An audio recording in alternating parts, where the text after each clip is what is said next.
안녕하세요. 저는 평생을 약속한 남자들에게서 2번이나 배신당한 40대 여자입니다. 요즘 세상엔 이혼이 흠도 아니라지만 저는 이혼을 2번 했습니다. 제가 이혼을 2번 했다고 하면 사람들의 반응이 다양합니다. 힘드셨겠어요라고 위로해주는 사람과 대체 어쩌다 그랬냐며 혀를 차시는 분들도 계시죠. 결혼이라는 건 상대방과 평생을 함께하겠다는 약속이잖아요. 그 약속을 2번이나 하고도 모두 실패했으니 저 역시 많이 힘들었답니다. 오늘 전 제 지난 이야기를 통해 제가 어떤 일을 겪었는지, 제가 왜 그런 결정을 내려야 했는지 고백해 보려고 합니다. 그리고 그 고통 속에서 제가 느낀 인생의 의미도 함께 말씀드리고 싶네요. 전 어릴 때 화목한 가정에서 자랐습니다. 저희 아빠는 화물차를 운전하시느라 자주 집을 비우셨거든요. 하지만 아빠는 쉬시는 날엔 꼭 저와 동생을 데리고 집 근처 공원도 가고 자전거도 가르쳐 주셨답니다. 엄만 아빠가 지방 출장이 많으셔서 저와 동생을 키우느라 고생하셨지만 한 번도 힘든 내색을 하지 않으셨고요. 제 여동생은 저보다 2살이 어렸어요.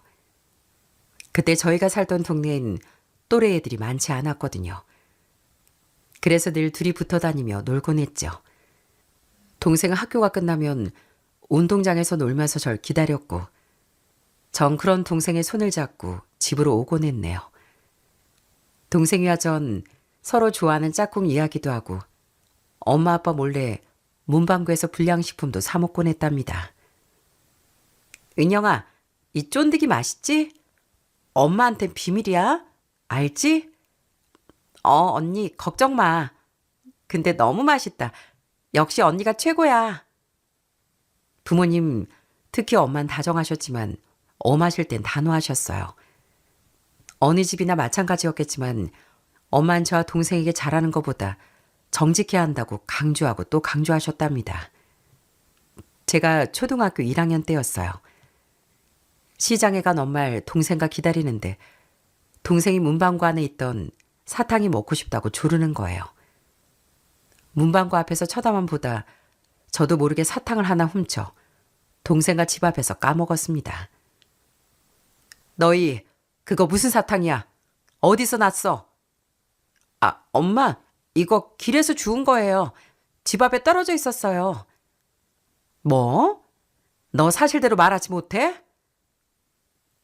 말도 안 되는 거짓말이었으니 금방 들켰죠. 그날 엄마와 저희는 문방구 사장님께 찾아가 사탕값을 돌려드렸어요.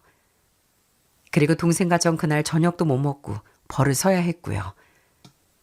전 공부를 못하는 편은 아니었는데 초등학교 5학년 기말 시험 때 공부는 안 하고 놀기만 했습니다. 결국 수학 시험에서 40점을 받게 됐죠. 고민 끝에 틀린 문제를 맞는 걸로 표시해 90점이라고 엄마를 속였네요. 물론 이것도 그 자리에서 들켰고요. 엄마는 그날 처음으로 제게 매를 드셨습니다. 공부 못해도 돼. 하지만 거짓말하는 건 절대 안 돼. 거짓말해서 100점 맞아도 그건 아무 소용없는 거야. 엄마 잘못했어요. 다시는 안 그럴게요. 동생도 중학교 때 친구들과 공부한다고 거짓말하고 읍내에서 놀다 엄마에게 딱 걸린 적이 있었네요. 동생 말론 그때 엄마 표정이 세상에서 제일 무서웠다고 해요. 결국 동생도 그날 엄청나게 혼나고 다음부터 놀고 싶으면 놀러 간다고 솔직하게 말하게 됐죠. 엄만 이렇게 저와 동생에게 공부를 잘하는 것보다 정직해야 한다고 가르쳐 주셨어요. 아빠도 마찬가지셨고요. 그래서 저희 자매는 공부 스트레스는 별로 없이 잘 자랄 수 있었죠. 전 수능 시험을 보고 수도권 대학 입학도 가능한 점수를 받았습니다. 하지만 부모님 곁에 살고 싶어 집 근처 대학교에 장학생으로 입학했답니다. 민영아, 너도 이거 볼래? 이거 과 동기들만 아는 거야. 조기 언니한테 비밀이다. 이게 뭔데? 족보? 와, 이런 것도 있어? 재영이가 구한 거래. 여기에서만 시험 문제 나온다니까 따로 공부 안 해도 돼. 대학에 다니며 엄마의 가르침을 뼈저리게 느낀 일도 있었어요. 4학년 중간고사를 앞두고 흔히 족보라는 시험지가 돌아다녔거든요. 동기들은 그 족보만 믿고 공부를 거의 안 했고요. 전 고민에 빠졌답니다. 하지만 그 족보를 보고 시험을 잘 봐도 저 자신을 속이는 일 같았거든요. 결국 전 책을 보고 공부해 시험을 치렀습니다. 그런데 그 족보는 엉터리였고 결국 과에서 저만 점수를 잘 받게 됐죠. 그 일을 알게 되신 교수님은 절 칭찬하시며 제약회사 인턴 자리를 소개해 주셨어요. 전 회사에서도 성실하게 일했고 2년 뒤 연구원으로 정식 취직이 됐답니다. 제약회사 연구직으로 일할 때도 제 성격은 큰 도움이 됐어요. 일을 시작한 지 1년이 막 지났을 무렵입니다. 세포 배양 시험을 했는데 배양액에 넣어야 할 시약 농도를 하나 잘못 계산해서 넣어버린 겁니다. 결국 실험은 실패했고 저뿐만 아니라 선배들도 호되게 혼이 나야 했죠. 대체 이거 누가 실수한 거야? 정신을 어디다 팔았길래 이래? 제가 실수했습니다. 시약 농도 계산할 때 착오가 있었어요. 선배님들한테 물어봤어야 했는데 제 잘못입니다. 뭐? 나 원참 거 빨리 인정해서 좋긴 하다. 암튼 다음부터 정신 똑바로 차리고 해. 실험이 잘못된 거 알았을 때 전 1초도 고민하지 않고 바로 선배에게 보고를 했어요. 그리고 다른 변명 없이 제가 실수해서 실험이 망쳤다고 인정했고요. 그런 제 모습에 상사들도 그저 앞으로 잘하라고 넘어갔네요. 그때를 생각하면 아직도 아찔하지만 그 뒤로는 더 꼼꼼히 일할 수 있었습니다. 그렇게 일을 시작한 지 2년이 지나 친구가 제게 소개팅을 해보라는 겁니다. 친구 SNS에서 절 봤다며 꼭 소개시켜달라고 졸랐다는 겁니다. 나이는 저보다 2살 많았고 대기업 자동차 회사 연구직에 다니고 있었어요. 별 기대 없이 만났는데 키도 훤칠하고 말솜씨도 좋더군요. 전 곧 그 남자 사귀게 됐고 물 흐르듯 연애를 하고 결혼했어요. 시부모님도 친정 부모님도 다 저를 예뻐해 주셨고 앞으로 행복만 있을 것 같았습니다. 여보, 우리 아이는 2년 뒤에 가지자. 그리고 아들이면 당신이 축구 가르치고 딸이면 내가 발레 학원에 데려다 주는 거야. 어때? 아이, 그럼 아들, 딸 다 낳아야 되겠네. 하지만 그 행복은 그리 길지 않았어요. 결혼한 지 6개월이 지났을 무렵 남편 일이 바쁘다며 집에 늦게 들어오기 시작했거든요.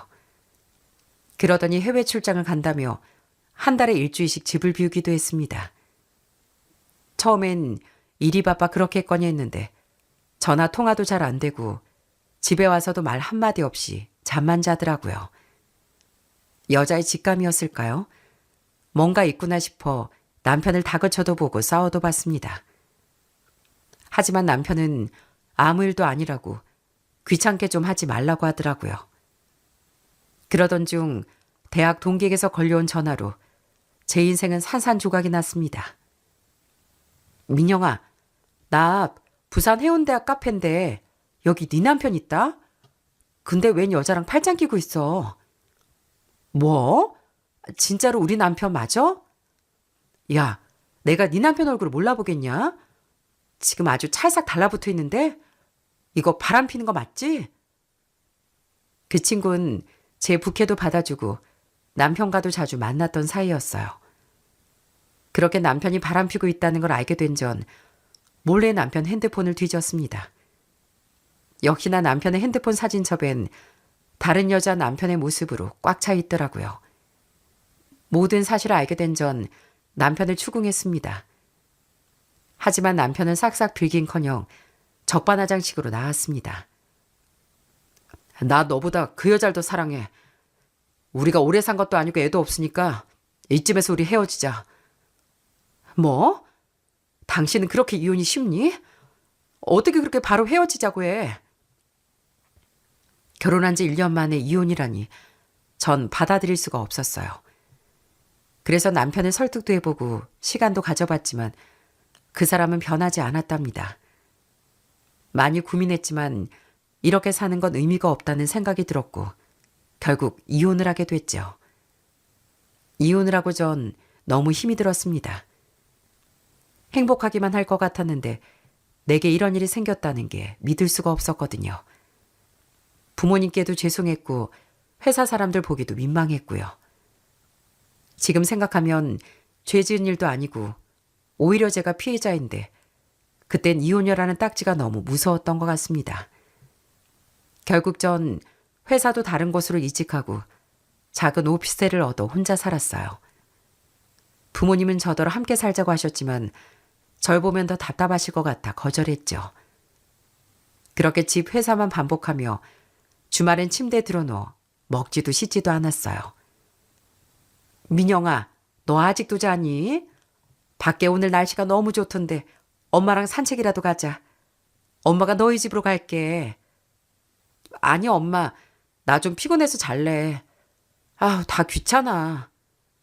아휴, 너 밥은 잘 먹고 있는 거지? 먹고 싶은 거 있으면 언제든 바로 말하고. 알겠지? 전 1년이나 사람들도 안 만나고 우울하게 시간을 보냈습니다.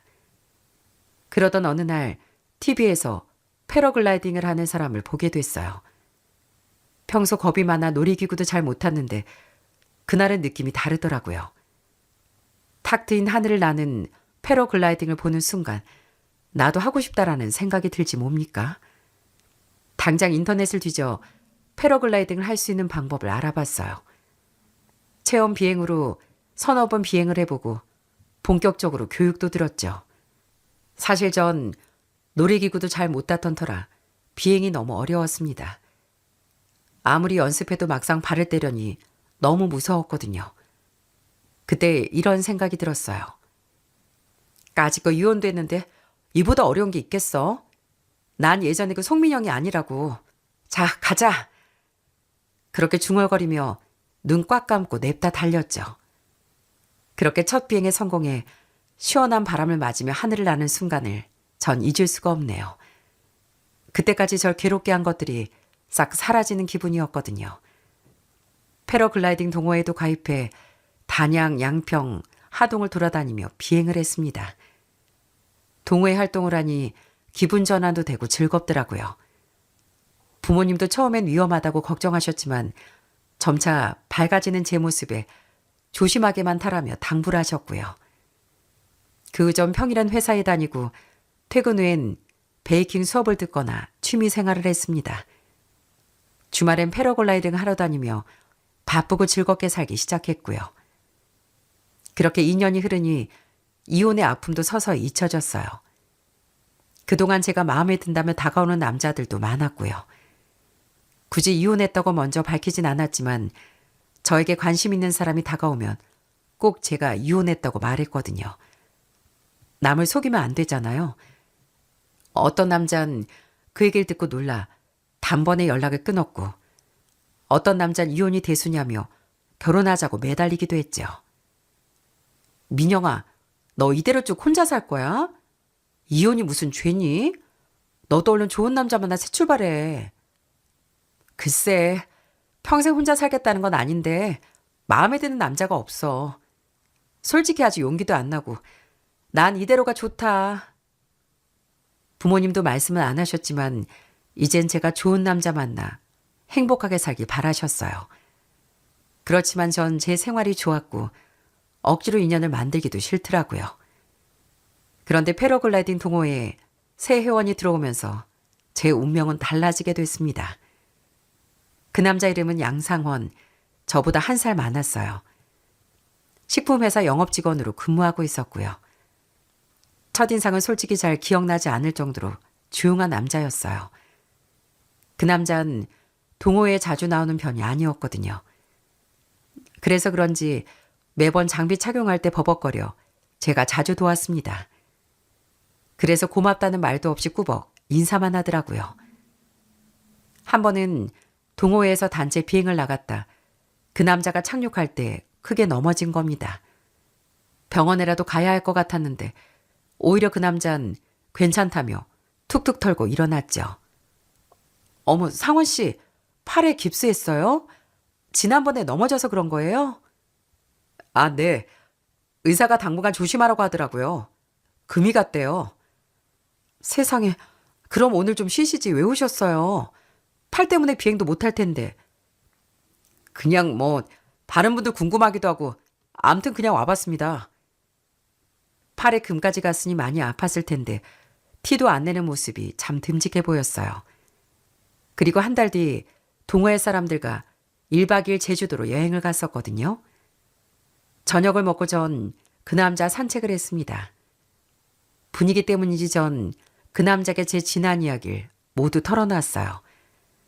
말없이 제 이야기를 듣던 그 남자도 담담히 자기 마음을 고백했고요. 저도 사실 2년 전에 이혼했거든요. 민영 씨도 패러글라이딩 하면 속이 뚫리는 것 같죠? 저도 그래요. 모든 걱정이 바람에 날려가는 것 같아 너무 좋아요. 그리고 민영 씨만 생각할 수 있어 더 좋아요. 그렇게 우린 교제를 하게 됐습니다.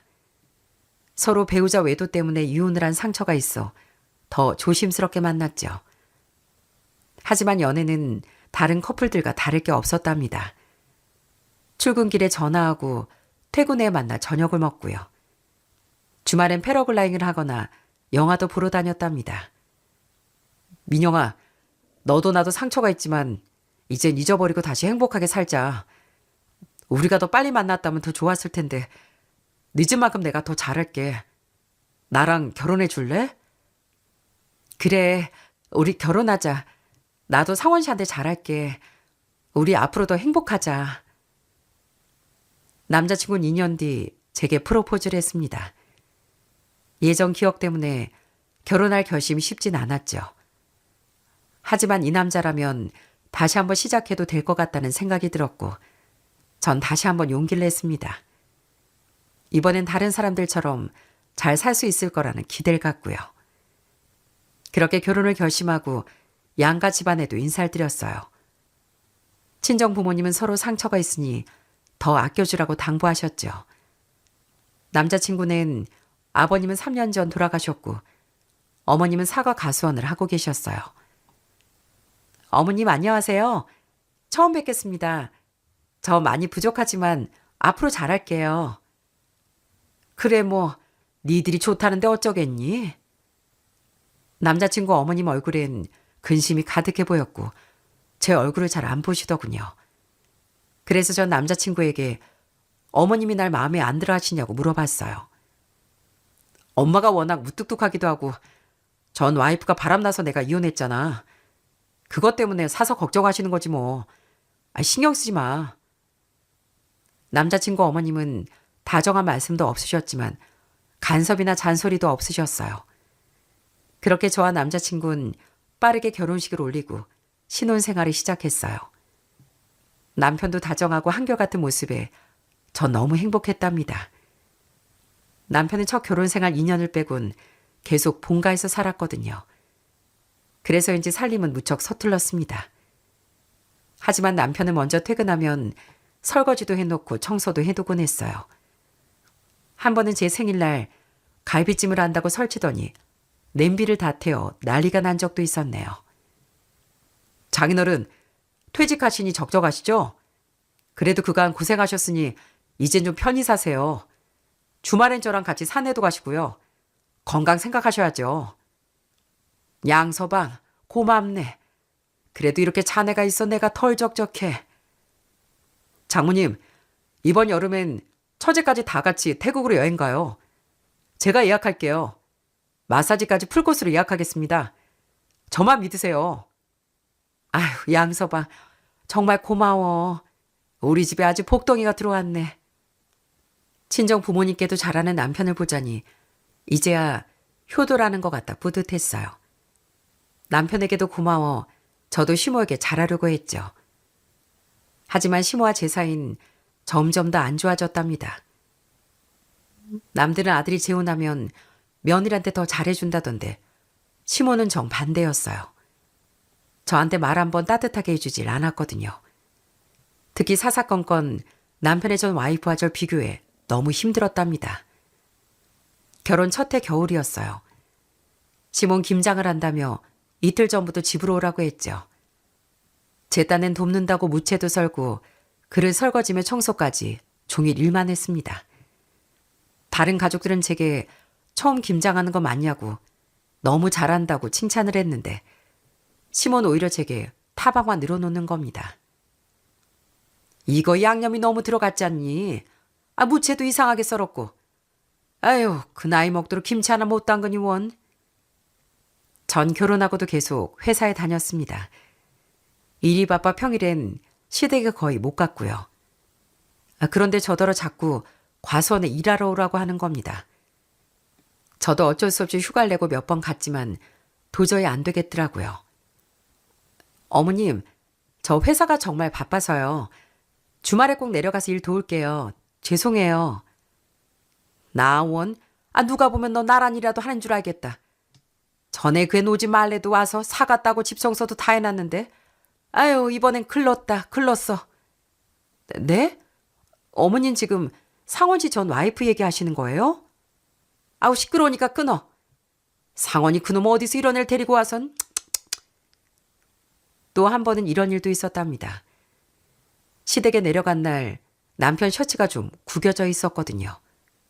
그런데 시모가 그걸 보고 또 비교를 하는 겁니다. 아니, 넌 남편 셔츠도 안 다려주냐?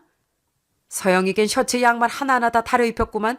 넌 집에서 대체 뭐하니? 서영이요? 상원씨 전 와이프 이름이 서영이었어요? 어머님, 자꾸 그런 말씀하시면 저 서운해요. 대체 왜 그러세요? 엄마도 참 요즘 그렇게 다려입는 사람이 어딨어. 그리고 새언니 앞에서 그게 무슨 말이요? 언니, 엄마 말 귀담아 듣지 말아요. 그렇게 심을 만나고 오면 남편과도 꼭 싸움이 났네요. 남편은 그럴 때마다 미안하다며 엄마가 평생 누구 눈치 안 보고 살아 그렇다고 절 달래더라고요. 그리고 신우이도 매번 제 편을 들어줬고요.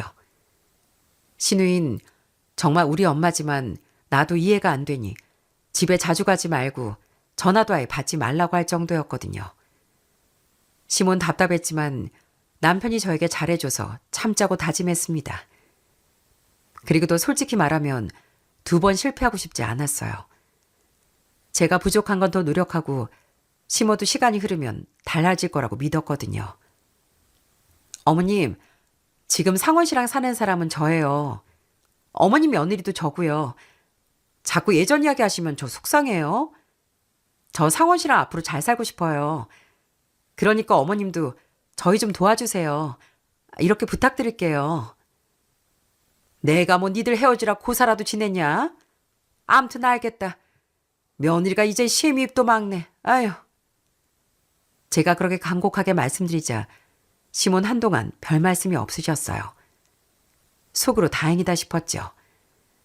하지만 사람은 바뀌지 않는다더니 석 달도 못 가 시몬 또 제 속을 뒤집어 놨습니다.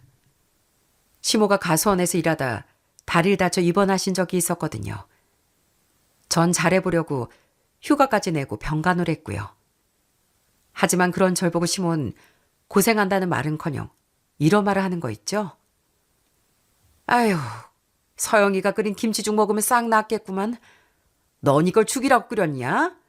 밍숭맹숭해선 입맛 다 떨어진다. 치워라. 어머님, 또 왜 그러세요?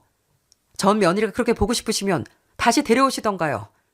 전 이제 여기 안 오겠습니다. 그렇게 시모와 대판 싸고 연락을 안 하니 오히려 마음이 편하더라고요. 과수원에 가느라 주말에 패러글라이딩도 못했거든요. 한동안 취미생활도 마음껏 하고 잠도 실컷 잤죠. 시모와 연락을 안 하니 뭐 남편과도 싸울 일도 없었고요. 남편은 그때쯤 혼자 시댁에 갔습니다. 제가 시모와 사이 안 좋다고 남편까지 못 가게 할 수는 없잖아요. 남편이 시댁에 다녀오면 집안일도 더 잘하고 저한테도 여전히 잘해줬습니다.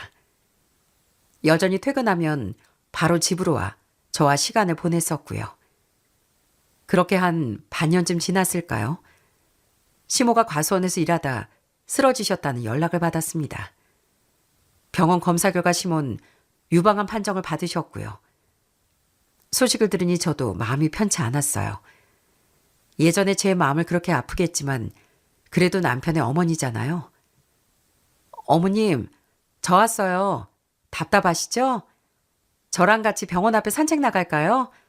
제 손잡고 천천히 걸어보세요. 괜찮다. 너 바쁜데 뭐하러 오니? 전 시간 날 때마다 시모가 계신 병원에 자주 찾아갔습니다. 예전과 달리 시모는 이젠 절 보고도 별 말씀을 안 하시더군요. 편찮으시니 달라지시는구나 싶어 저도 이제 시모에게 좀 더 잘해드려야겠다 마음을 먹었고요. 시모는 수술 후 병원에 2달 정도 입원을 하셨답니다. 하지만 평생을 농사만 지으신 분이었으니 병원이 답답하다고 집에 가서 쉬고 싶다고 고집을 부리시더군요. 결국 통원치료를 하기로 하고 퇴원을 하셨어요. 시아버지도 안 계시고 신우도 결혼해 따로 살았던 터라 집엔 시모 혼자 계셔야 했습니다. 여보, 내가 알아보니까 혼자 계신 어르신들 돌봐주는 방문형 시스템이 있대. 국민건강보험공단에 신청하면 된다니까 내가 내일 신청할게. 낮에라도 도움받으면 어머님도 훨씬 좋으실 거야. 고마워 여보. 당신 회사 일도 바쁠 텐데. 아이 고맙긴. 나도 며느리인데 당연히 알아봐야지. 주말엔 우리가 내려가서 어머님 돌봐드리자. 하지만 남편은 시모가 걱정이 된다며 평일에도 회사 휴가를 내고 시댁에 내려가곤 했습니다. 그리고 아예 시댁에서 자고 회사로 출근하기도 했고요. 하필 제가 그때 신약 개발로 회사 일이 바빠 한동안 주말에도 출근을 했었거든요. 미안하는 제게 남편은 괜찮다며 마음 쓰지 말고 일에만 집중하라고 해줬죠. 그런데 한 달이 지나고 남편이 제게 뜻밖의 말을 하는 겁니다. 시모도 편찮으시니 자기가 아예 시모 곁에서 간병도 하고 과수원일도 도맡아야겠다고요. 뭐? 회사를 아예 그만둔다고? 당신 과수원 농사 할 줄 알아? 사실 요즘 회사 분위기도 안 좋고 나 이번 승진에서도 밀릴 것 같아. 어차피 아버지도 안 계시는데 과수원 물려받을 사람 나뿐이잖아. 그게 좀 앞당겨졌을 뿐이야. 그리고 낯선 사람들이 집에 오니까 엄마도 불편해하시고 내가 옆에서 돌봐드려야 할 것 같아. 그랬구나. 알겠어. 생각 좀 해보자고. 남편의 말이 이해는 같지만 좀 황당하더라고요. 시댁에서 남편 회사는 차로 30분이면 갈 수 있었거든요. 일단 휴가를 내고 천천히 생각해보자는 제 말에 남편은 고집을 부리더군요. 시모 병세가 좋아지질 않으니 걱정돼서 그런가 보다 했습니다. 겉으로 무뚝뚝해도 효자구나 싶었죠. 그래, 지금은 어머님 건강이 제일 중요하니까 그러면 나도 회사 휴가 내서 같이 가. 당신 살림도 못하는데 내가 가서 밥이라도 해야지. 어? 아니야, 괜찮아. 아니, 정말로 괜찮아. 과수원 일이 금방 끝나는 것도 아니고 당신 우리 엄마랑 같이 있으면 또 화날 거야. 내가 연락할 테니까 그때 내려와. 남편은 따라가겠다는 절 떼놓고 다음날 새벽에 짐을 싸 바로 시모 집으로 내려갔습니다. 남편은 뭐가 그렇게 바쁜지 내려가고 3일이나 전화 한 통이 없었어요. 시모 간병하라 과수원 일을 하랴 바쁜 것 같아 마음이 영 쓰이더군요. 마침 저도 바쁜 일이 모두 끝난 터라 회사 휴가 신청하고 시댁에 내려갈 채비를 했습니다. 간다고 말을 할까 하다 제가 뭐 못 갈 곳 가는 것도 아니고 시모 병간하는데 방해될까봐 연락도 없이 출발했네요. 가방엔 남편 속옷과 옷도 챙기고 친정엄마가 시모 드시라고 만들어준 음식들도 가득 들고 길을 나섰죠. 여보, 바빠? 밥은 먹은 거지? 나 곧 가니까 이따 봐. 보고 싶다. 시댁에 가면서 많은 생각을 했어요. 시모가 예전에 모진 소리도 많이 하셨지만 편찮으시니 좀 서운하게 해도 내가 참아야지 하고 생각했죠. 그리고 남편이 회사를 그만두는 것도 마냥 반대만 하지 말자고 마음먹었고요. 휴, 그래. 상원신 여기서 일하면서 어머님 간병하고 내가 당분간 왔다 갔다 해야겠어. 어머님 편찮으신데 아들 며느리가 곁에 있어야지. 어머님 나오면 나랑 사이도 괜찮아질 거고 그럼 아예 우리 집으로 모셔와도 되고. 근데 그나저나 얼마나 바쁘길래 아직도 문자를 안 읽어? 지금 과수원에서 한창 일하는 중인가? 하지만 이번에도 제가 세운 미래는 산산조각이 났습니다. 그것도 제가 한 번도 상상하지 못한 방법으로요. 그렇게 전 아무것도 모르고 열심히 운전해 시댁으로 향했습니다. 그곳에 무엇이 절 기다리고 있는지도 모른 채로요. 시댁은 단독주택이었어요. 주차를 해놓고 내리니 집 대문이 열려져 있더라고요. 동네 사람들이 다 아는 사이라지만 대문도 안 잠그고 있나 싶어 집으로 들어갔습니다. 마당엔 아무도 없었고 집안에서 시끌시끌 소리가 들리더라고요. 음식 냄새도 풍겨오는 걸 보니 식사 중인가 싶더라고요. 전 자연스럽게 현관문을 열고 들어갔습니다. 어머님, 저 왔어요. 그래, 몸은 좀 어떠세요? 전 말을 다 끝낼 수가 없었네요. 집안 상황은 전혀 제가 상상도 못한 모습이었기 때문입니다. 마루엔 밥상이 다 펼쳐져 있었고 시모와 남편, 그리고 웬 낯선 남자애 한 명이 있더라고요. 처음엔 시모 병문안 온 친척인가 싶었어요. 그런데 어쩐지 얼굴이 낯이 익는 겁니다. 어머님 친척이세요? 어디서 뵌 것 같은데 설마 당신... 여보, 말도 없이 왜 왔어? 일단 나가자. 남편은 몹시 당황하며 절 데리고 나가려고 하더군요. 그런데 그 순간 그 여자가 누군지 생각이 났습니다. 남편의 첫 번째 결혼 사진 속 그 여자였어요. 저와 결혼할 때 남편은 예전 결혼식 사진을 다 버렸다고 했거든요. 하지만 시모는 남편의 첫 결혼식 사진을 벽에 그대로 걸어도 한바탕 난리가 난 적이 있었답니다. 당신 맞죠? 그 여자 맞죠? 아니야, 그 여자 아니야. 당신 잘못 본 거야. 일단 나가자고. 저 여자 당신 전 와이프지? 근데 저 여자가 왜 여기 있어? 경악한 저와 달리 그 여자 놀란 구석도 없었어요. 남편이 절 끌고 나가려고 하자 되려 웃으며 제게 인사를 건넸죠. 아, 그쪽이 우리 승혁이 아빠 현재 부인이시구나. 반갑다고 하면 좀 그러려나요? 암튼 저 누군지 아시죠? 상원시 전처예요. 얼굴색 하나 안 바뀌고 제게 인사를 건네는 모습에 어이가 없었어요. 이 여자가 대체 왜 여기 있나 싶었지만 남편도 시모도 아무 말이 없었죠. 하지만 그 여잔 마치 이런 일을 예상이라도 한 것처럼 말을 쏟아냈어요. 제가 왜 여기 있는지 궁금하죠? 어머님 편찮으시다고 해서 제가 며칠 전부터 간호해드리고 있었어요. 어머님이 하도 저 보고 싶다고 하시고 상원 씨도 저한테 들어오라고 사정사정 하는데 별 수 있나요? 아니, 넌 연락이라도 하고 와야지. 불쑥 이렇게 나타나 가족들 놀래킨다니. 그 말을 들으니 더 미칠 것 같았어요. 남편도 그 여자 말에 아무런 반박을 못하는 걸 보고 전 기어이 폭발했습니다. 여보, 미리 내가 말 못해서 미안해. 일단 나가서 얘기 좀 하자. 얘기? 무슨 얘기? 어머님 아프시다고 마음 아파 죽겠다더니 전처까지 끌어들여서 하하호 웃고 있었니? 대체 이게 무슨 짓이야? 제가 화를 내며 펄펄 뛰어도 남편은 그게 아니라는 말만 반복했습니다. 그런 남편의 모습에 그 여자가 더 큰 폭탄을 날렸죠. 승혁 아빠, 왜 말을 똑바로 하네? 저 여자랑 이혼하고 나랑 다시 합친다며? 아무리 생각해도 자식까지 낳은 조강지처가 최고라며? 나 없이 못 살겠다며? 그 말을 들으니 그제서야 옆에 있는 애가 눈에 들어왔습니다. 그 애는 10살, 11살 정도 되어 보였는데 얼굴을 보니 누구 자식인지 확인할 필요도 없겠더라고요.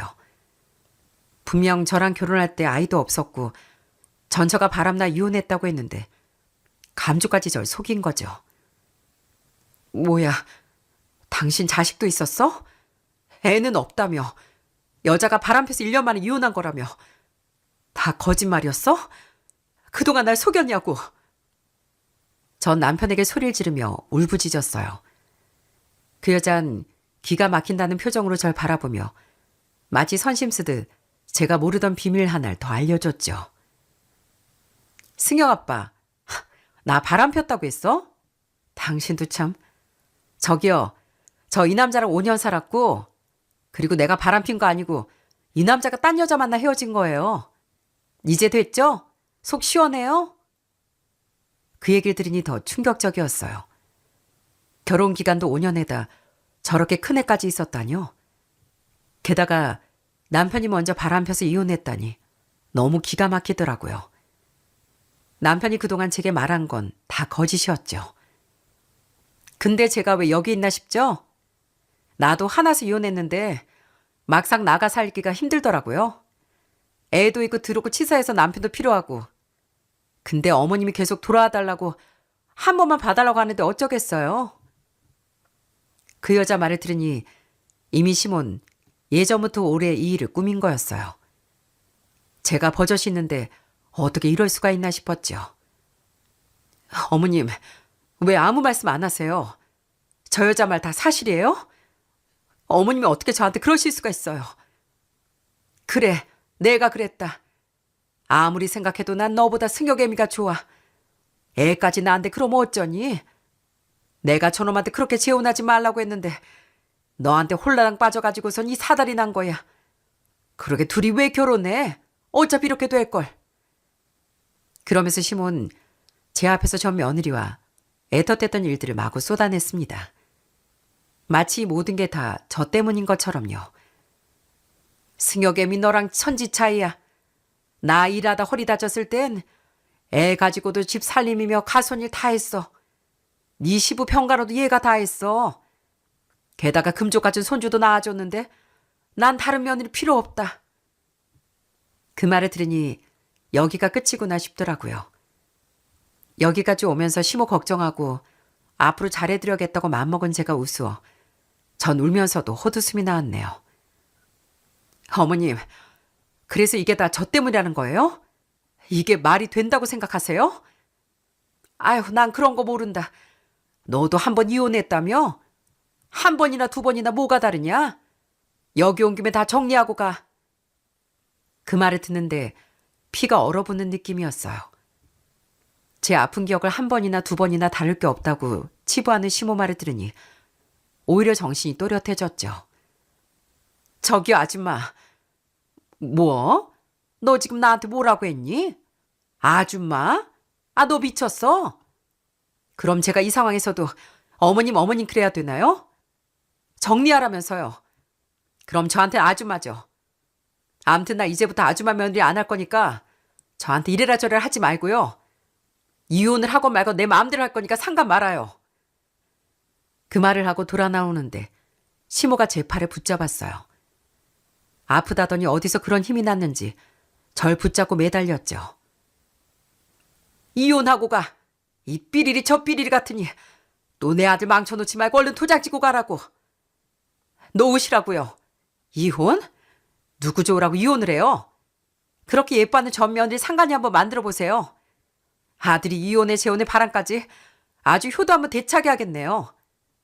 아줌마 아들 인생 누구 때문에 망가지는지 잘 보라고요. 그 말에 남편과 전처도 저에게 달려들어 욕을 퍼붓더라고요. 그냥 무시하고 돌아 나오려는데 분이 안 풀리는 겁니다. 상이라도 확 뒤엎고 싶었는데 그것만으론 부족할 것 같았죠. 그 순간 김치통이 보이더라고요. 넌 아직도 김치간도 못 맞추냐? 이렇게 몇 개 하면 어떡해? 서영인 김치를 하도 잘 담궈서 김장 때마다 아주 온 동네 사람들이 다 몰려들었다. 제가 만든 김치는 이상하고 전 며느리 김치가 맛있었다던 시모 말이 떠오르더라고요. 그 순간 전 그 김치를 양손에 잡았습니다. 그리고 남편, 아니 그놈 얼굴을 향해 냅다 휘둘렀죠. 야 양성원, 네가 날 속여? 이거나 먹어라. 맵지? 이게 앞으로 네 앞길이야.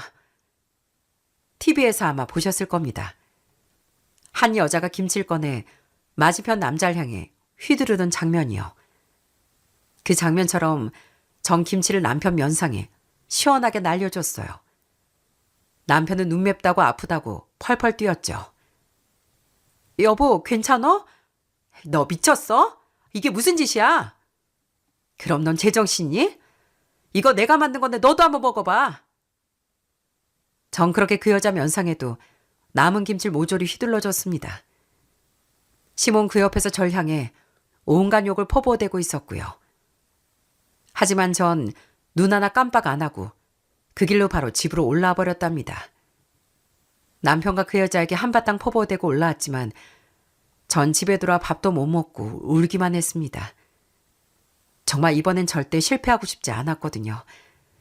남들처럼 애 낳고 남편이랑 잘 살고 싶어 최선을 다했는데 또 왜 이러나 싶었어요. 며칠간 저와 연락이 안 되니 부모님이 동생과 저희 집으로 오셨고 결국 모든 걸 알게 되셨답니다. 부모님도 여동생도 충격이 컸죠. 어쩌겠냐. 누굴 원망하겠어. 애 없을 때 이제라도 알게 된 게 다행이라고 생각하자꾸나. 형부, 아니 그놈이 진짜 그랬다고? 세상에 언니를 두고 어떻게 그럴 수가 있어? 그렇게 저희 집도 쑥대밭이 됐는데 남편, 아니 그놈과 그 여잔 계속 저에게 이혼을 요구하더라고요. 집 비밀번호도 바꾸고 전화도 받지 않자 둘이 번갈아가며 문자 메시지를 보냈죠. 정말 어처구니가 없더라고요.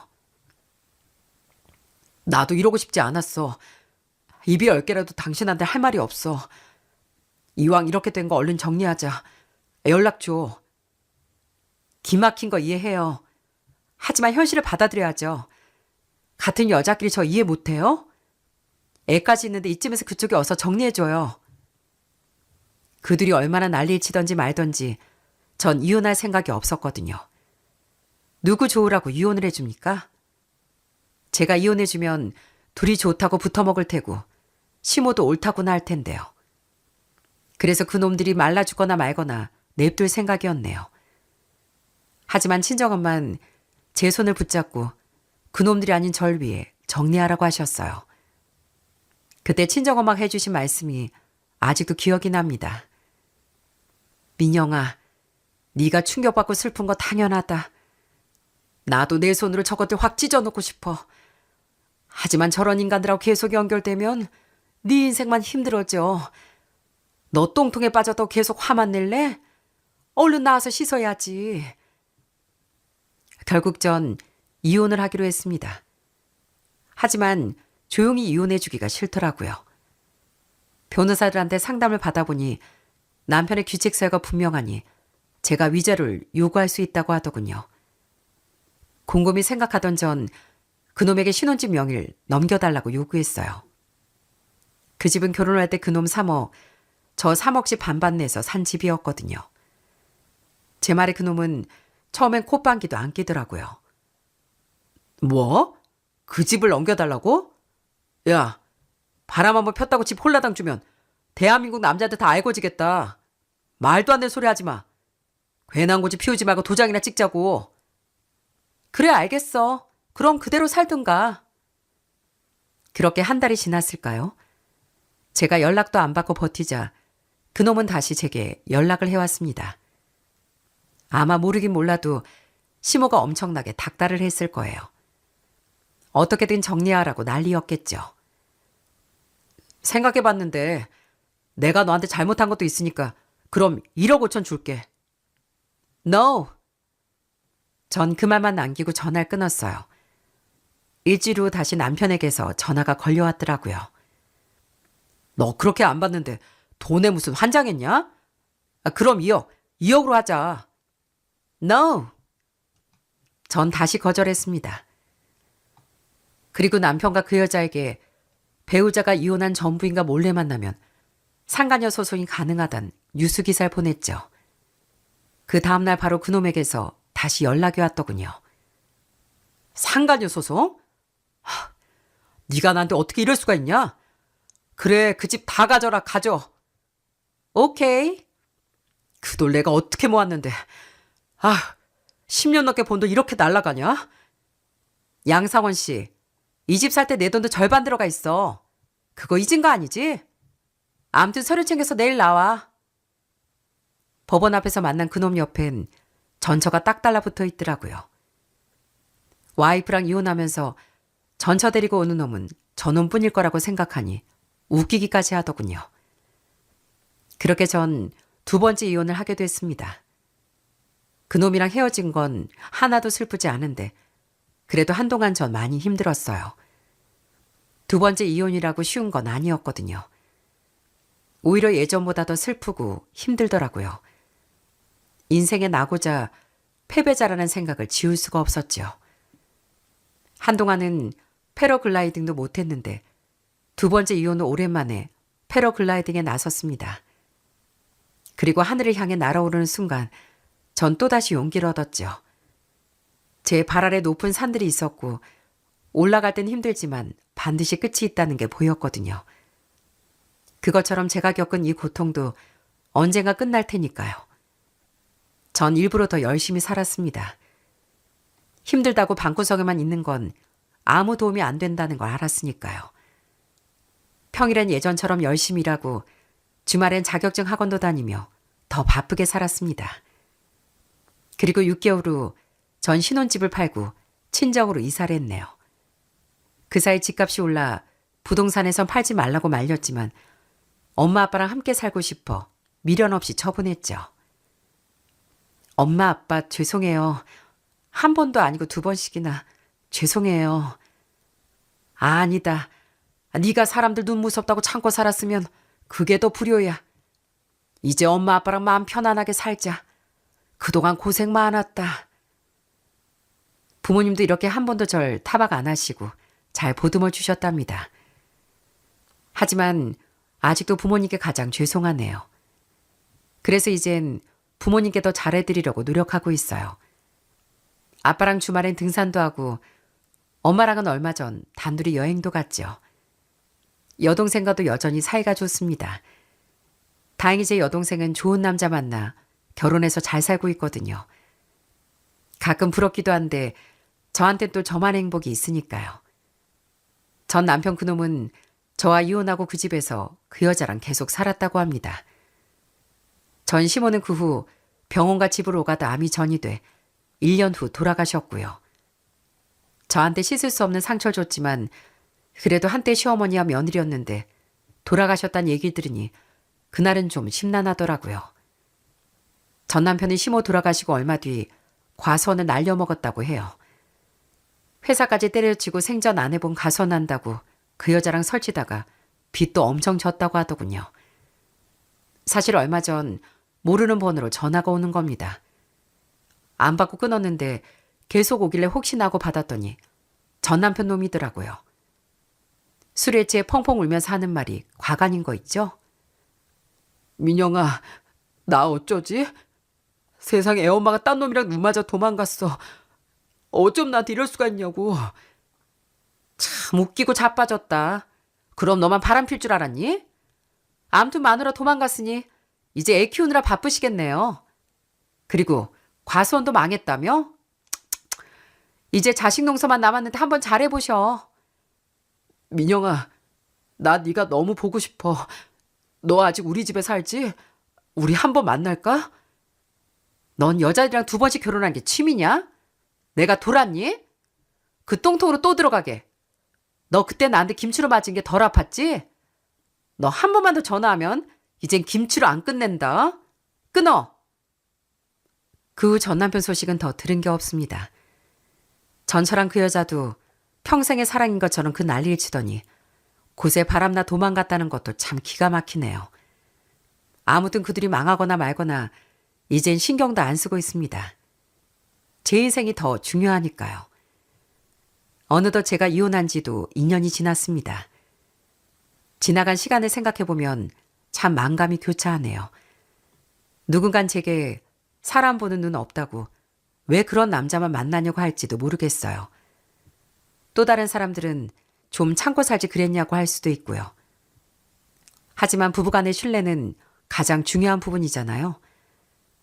첫 번째 남편은 외도로 제 믿음을 배신했고 두 번째 남편은 결혼 기간, 자녀, 이혼 사유까지 모두가 거짓말이었죠. 그래서 전 그 남자들과 이혼한 걸 전혀 후회하지 않아요. 엄마 말씀처럼 똥통에 빠졌다고 슬퍼만 할 수는 없잖아요. 내 남은 인생이 더 중요하니까요. 사람은 살면서 별별 일을 다 겪습니다. 누군간 좋은 배우자 만나 행복하게 살기도 하고 저처럼 결혼에 실패한 사람들도 많고요. 하지만 인생에서 큰 고통을 겪을 때 부디 좌절하거나 자책하지 마시기 바랍니다. 저도 솔직히 첫 번째, 두 번째 결혼에 실패하고 앞날이 깜깜하더라고요. 앞으로 어떻게 살까 싶었죠. 하지만 제 곁엔 가족들이 있었고 제 일도 있었고 또 제가 좋아하는 친구와 취미가 있었더라고요. 그 정도면 다시 시작할 수 있겠다 싶었죠.